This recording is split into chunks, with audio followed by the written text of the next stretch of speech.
తుపాకీ చేతిలో పట్టి చర్చలు ఒప్పుకుంటారా? నువ్వు తుపాకీ ముందు పెట్టి చంపుతా అంటే చర్చలు ఒప్పుకుంటావా?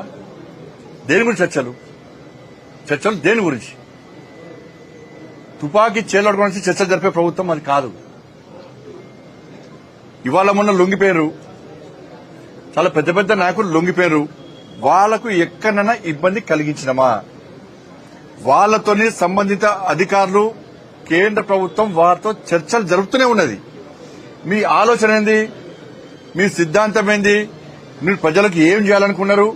అది చేద్దాం, అది చేయడానికి సహకరిస్తామని చెప్పి వాళ్ళందరికీ సహకరిస్తున్నామా లేదా? కాబట్టి మీరు ఒక చేతిలో తుపాకీ పట్టుకొని పోలీసులను చంపుతాము, అమాయక ప్రజలను చంపుతాము అని చెప్పి అనుకుంటూ ఉంటే చర్చలు ఎట్లా చెప్తాం మేము? నేను మళ్ళీ చెప్తున్నా, బుల్లెట్ నమ్ముకొని మీరు ప్రాణాలు తీసుకుంటున్నారు. మీరు ఏం కాలే మీతోని. బ్యాలెట్ నమ్ముకొని ఇవాళ మేము అధికారంలోకి వచ్చినాం. బుల్లెట్ ఏం సాధించలేదు. ఆపరేషన్ కగారు కూడా వాళ్ళ ఎంతమంది ఆడ ట్రైబల్ సంబంధించి పేద ప్రజలు చంపినా లేదా? ఎంతమంది పేద ప్రజలు చంపారు మీరు?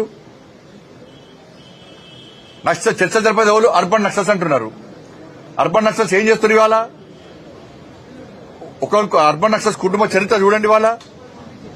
వాళ్ళ మాయమంటలు నమ్మి జంగల్లో పేదలు పేద చిన్న చిన్న పిల్లలు, మీరు ఆ వీడియో చూడండి.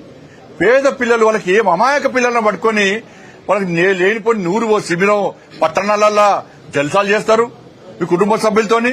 వాళ్ళకి చచ్చిపోవాలనా? వాళ్ళు పేదలు చచ్చిపోవాలా జంగల్లో? మీరు బ్రహ్మాండంగా ఉంటారు మీ కుటుంబాలతోని, అన్ని చేసుకుంటారు మీ కుటుంబాలతోని. కానీ జంగల్లో మాత్రం నక్సలైట్స్ మావోయిస్టుల పేరుతో సిద్ధాంతం పేరుతోని